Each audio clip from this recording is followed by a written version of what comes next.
Iwan na natin sa RCS. Nandito yung kay Idol Papi Ramon, no? Mga box type niya, oh.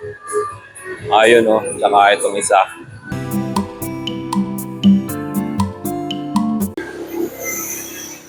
Dito tayo kay box type ni Kakarling. Balitan muna natin manibela. Wasak na, oh. Ayan, oh. Nandito si Master Kang. Kakabit natin yung Luisi, bigay sa akin ng biyanang ko. Dati nakakabit sa Perosa to, eh. Naitabi ko, ayan, oh. Luisi, made in Italy. Buti naitabi ko to. Tapos pinarap na lang natin dati to, eh. Kaya pwede pa. So swerte natin, no. Taga-Taytay tayo kasi maraming expert ng box type dito. Kapitbahay lang natin dito sa Burol. Taga-Taytay ako, eh, sa Burol, eh, dito. Banda, abanti ka lang doon ng konti. Abanti ka lang doon ng konti. Na doon si Spin Out. Si Master Perdi. Yun, expert sa box type yun. Binisita na natin ng isang araw. Eh, buti na lang meron siyang sariwa na dashboard na kulay gray kasi itong dashboard natin wasak na, eh. Ayan, oh. Pangit na. Bebenta niya raw sa akin. Shoutout Master Perdi, ah. Mura lang, ah. Tapos ngayon, dito rin sa Taytay si si RCS, yung pinagpapagawa ni Idol Papi Ramon Bautista. So try natin puntahan ngayon kung pwede kasi may mga issues to, eh, para kahit pa paano nagagamit-gamit ko na matino. Pa-check natin doon. Yan. Pagkatapos palitan ni Kang yung manibela, punta tayo kay RCS. Yan, kinabit na ni Kang yung manibela, yung Luisi, oh. Kaso inabutan na ako ng lunch break, eh. So kain muna tayo sa Monteverde. Makapag-budbud muna. Tanong ko lang mga papi, sino mo aircon ito, oh? Ba't ang laki? Hindi ko naalala na ganyan kalaki yun, eh.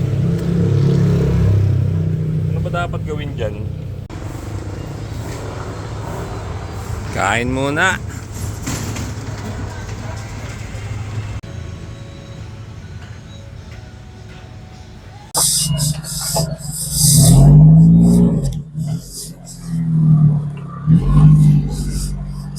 Kahapon, nakakatuwa, may tumawag sa akin sa WhatsApp.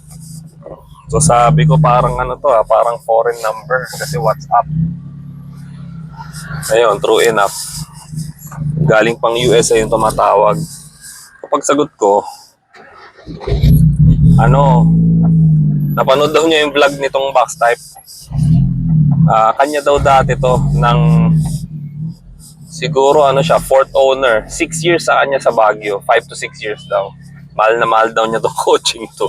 So kwentuhan kami. Natuwa naman siya at nabalik daw sa original owner. Tapos at natuwa siya dahil hindi daw kakatayin. Ganon din naman ang sentimiento ng pinagkunan namin yung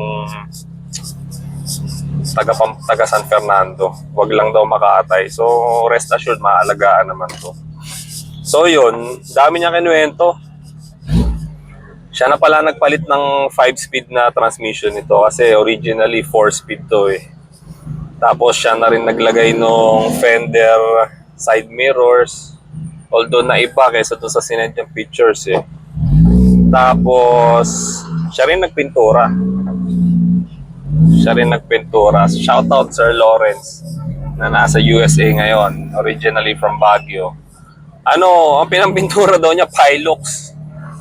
Medyo, tinaga daw niya dahil, ewan ko lang, ilang lata na ubos nun. Kaya pala, itong pintura ngayon natin, parang pastel purple lang dating nito, eh. Pilux lang pala to. Galing, tinaga niya buong kotse. So, right now, tignan natin kung ma-accommodate tayo ni RCS. Dito tayo sa RCS. Nakasabay tayo dito. Malupit. Naka 4G. Ayun, no?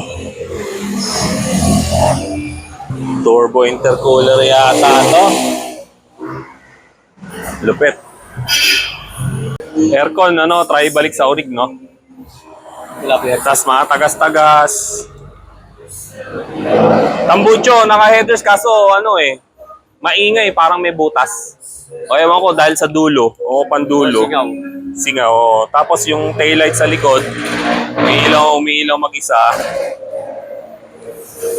Ano pa ba? Clutch, preno, check. Gagawin muna dito. Pake lang muna. Oo. Pake lang. Gamit lang. Oo, para magamit na matino. Tapos, Preno, clutch.